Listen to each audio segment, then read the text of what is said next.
So this last past weekend, I took my family to see The Marvels. My wife and my daughters, they were all big fans of Captain Marvel. I was not. I like Captain Marvel, the character, thought she was fantastic in Endgame. But the first Captain Marvel movie just never really worked with me. I never really connected with it.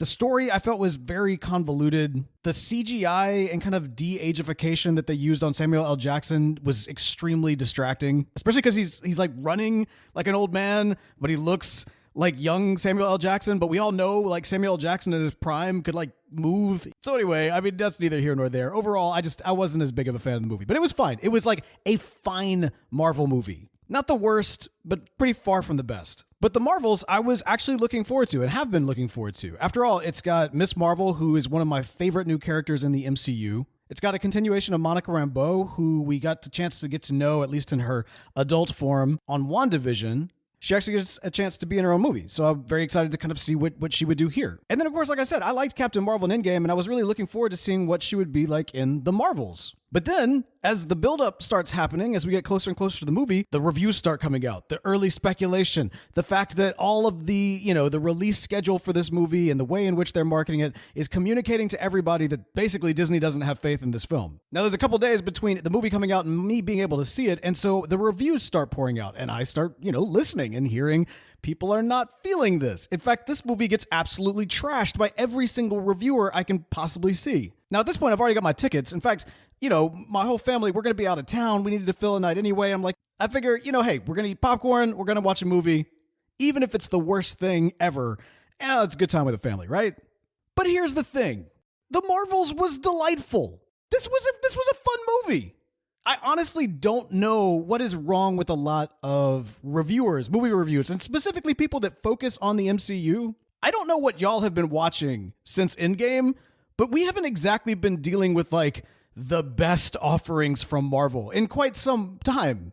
I mean, sure, WandaVision, incredible. First season of Loki, incredible. But most of what's been between that and now, pretty subpar. Pretty much like the worst stuff that Marvel has ever put out, with some pretty significant exceptions. Looking at you, Far From Home. Looking at you, Guardians 3. But Doctor Strange and the Multiverse of Madness, for me, unwatchable. Like, I've tried to rewatch it after seeing it in the theater, and I actually gave that a fairly decent review at the time, but I really have no interest in going back and rewatching that. Ant-Man, Quantumania, a complete swing and a miss. Just, again, an unwatchable movie when it comes to, like, a second viewing. Wakanda Forever, I know it's very beloved, and it's kind of a cathartic experience for so many people, especially those of us who were really impacted by the loss of Chadwick, but at the same time, as a movie, I don't like going to the movies and feeling sad and depressed, and I kind of felt that throughout that movie. And it's not what I wanted. I wanted Wakanda Forever to be this huge, like, Shuri glow-up movie. I wanted Ant-Man Quantumania to be this incredible,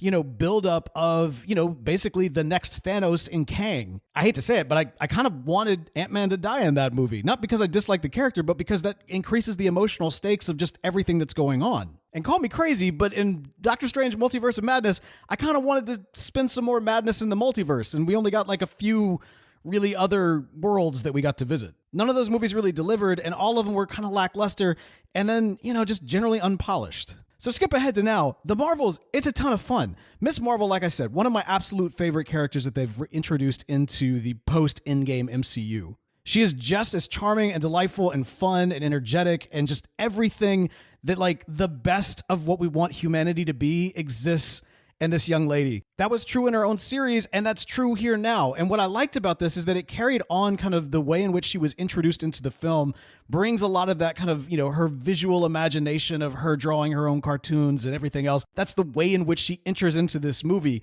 and then transitions into kind of the bigger world of Saber and Captain Marvel and going to space, all the grandiose stuff. She gets pulled into the action because, of course, her powers are now interconnected with Captain Marvel and with Monica, and now whenever when any two of them or all three of them use their powers at the exact same moment, they end up switching places. Now, this was really interesting because a lot of the reviews I saw talked about this being super inconsistent, and I feel like that was coming from people who were just trying to not pay attention to what was going on. It was fairly consistent. When two of them use their powers, they switch places. That doesn't mean they can't use their powers, and it doesn't mean that like every single time they use their powers, they're going to switch places. No, it's when two of them are using their powers at the exact same time, they switch places. It was extremely clear. There was an entire montage of them showing us this. So that was such a weird critique that I saw of this movie. It's dumb. It was a cool way, too, to play around with, the character of Captain Marvel. She has the Superman problem of having too much power, right? And so how do we even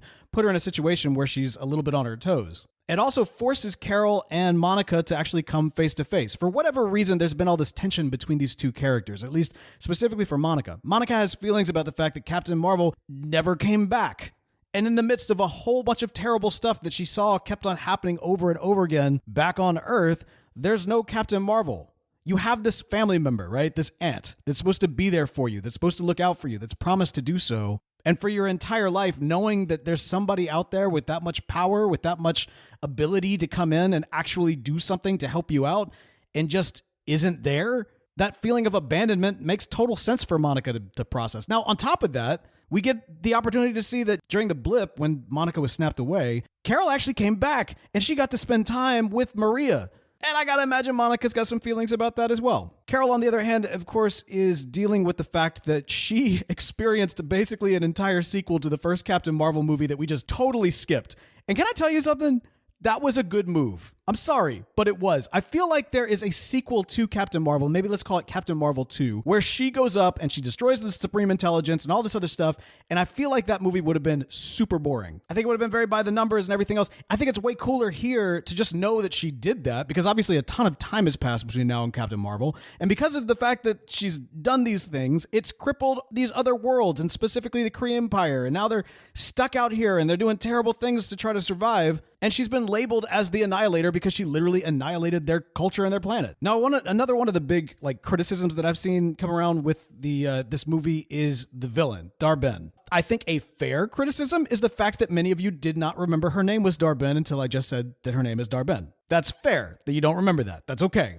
They didn't do a good job establishing, what her name was. But the notion that she is like the worst villain that the MCU has ever had is absolutely preposterous. She's way better than somebody like Malekith, who, frankly, I can't even remember what his motivations were in Thor the Dark World. Or, she's the direct successor to Ronan the Accuser, right? Ronan the Accuser. He wants to unleash 1,000 years of Kree justice on something. I can't remember what his deal was. But Dar-Benn is very clear. Her planet is without resources. So she's going around and she's ripping holes in space so that she can steal the resources of other planets so that hers can survive. It's an extremely easy and albeit relatively simple motivation for her to be doing what she's doing, but at the same time, it's perfectly fine. You know what I mean? It is a perfectly fine problem that our heroes need to come together to solve. I feel like if you go into this movie, The Marvels, expecting Killmonger or Thanos, I just don't even know why you would do that. It's why would you do that? The reality is The Marvels doesn't really have a big message. But again, that's not necessarily a problem. This isn't trying to have a big message attached to it. It's just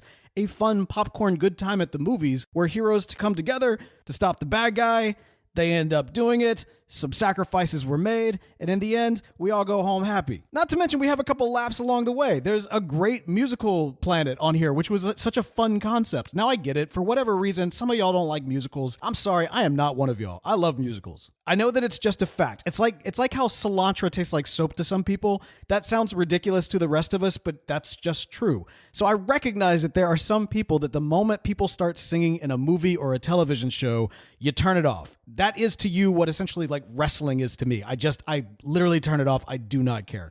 But musicals? No, I'm here for musicals. Not only that, they literally turned Captain Marvel into an actual Disney princess. That's fantastic. How is that not fantastic? That's hilarious. And then goose cats. They got the baby geese everywhere with baby geese.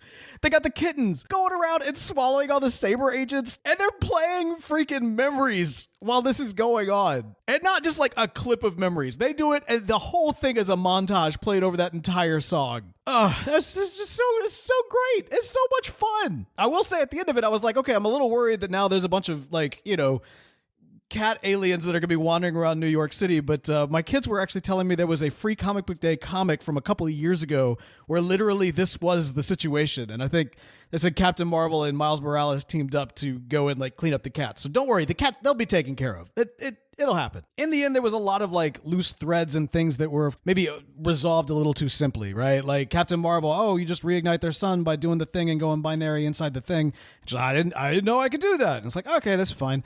If this was a movie with a message, I would say that Captain Marvel would know that she could do that, but in so doing, she would lose her power and would feel as though she could no longer do good for other people. But acknowledging the depths of how she's harmed this other culture, going and giving up that power as a kind of a superhero form of reparations, I think would actually be something pretty fantastic to explore. But of course, they're not going to do that. And so at the end of the day, it's a movie without a real message. And that's kind of okay because it was just a fun time.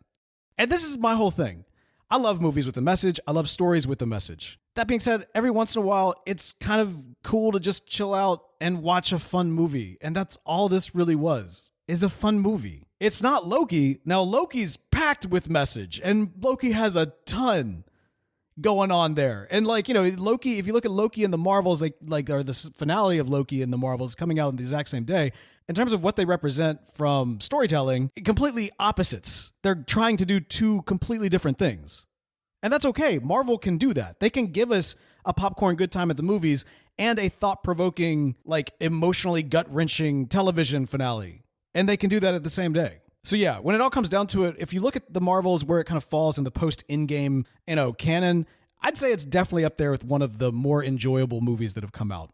I'm not saying the best movie, I'm saying the more enjoyable movies. And so I think a lot of people who are reviewing this film and like giving it just these trash reviews, they seem to as if they were going into this with like holding this up against like the highest standards of the MCU. And I don't know why anybody that saw Captain Marvel, or really again, anything that has come out post Endgame, would do that with anything that Marvel's putting out right now.